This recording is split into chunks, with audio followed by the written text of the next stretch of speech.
Well, hello, I am Jonathan Milam, and I usually start off my videos in front of the camera, but we've got here a couple of excellent vintage cornets.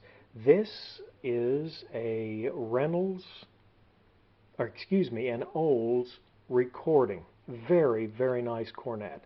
And of course it does have what they call the realloy bell, and that was a brass with a higher copper content. And then of course you see the trigger that they have on the third valve on this older model, and nickel silver balusters on top of the brass valves, and of course a lot of nickel silver trim on the slides. And of course they have it's very pretty with a brass mouthpiece receiver, and then the copper-ish lead pipe. And of course you've just got such a nice picture there of the nickel silver, brass, and copper. A very, very attractive horn. And to contrast with this, I've got here an Olds Special, which had a copperish bell tip, you see, and then the majority of the bell was a solid silver, I believe that is, and then you've got the nickel silver brass slides with the brass tips, which is just good looking, and of course the nickel silver balusters. And on this one you also had the nickel silver mouthpiece receiver, which I do prefer. I don't think it gets swollen quite as, or enlarged and out of shape as much as the brass, but then you do have the brass lead pipe. So on this one you've just got the silver bell with the copperish tip. Very, very attractive horns, and I hope you don't get dizzy here. But what I'm going to do is I'm going to put the camera back on a stand, and then I'll just play each of these. Now I will say what I'm doing with the cornet is going for a large sound, and so I use a very deep cup on both of these.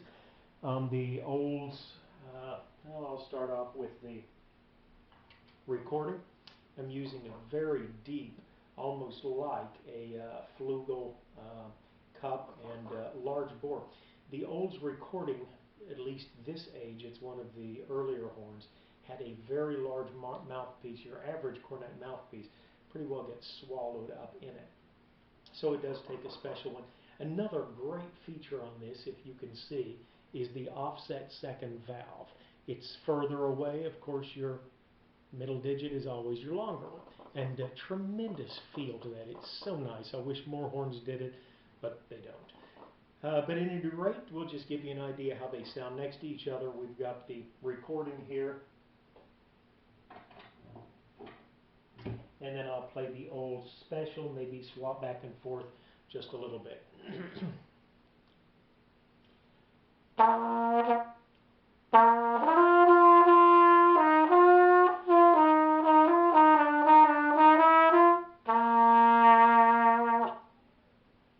Really, I think that's almost a flugelish sound, but of course you have much better intonation.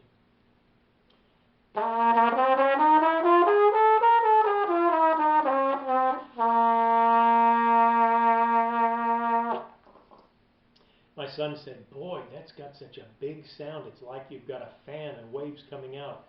I think he was being positive.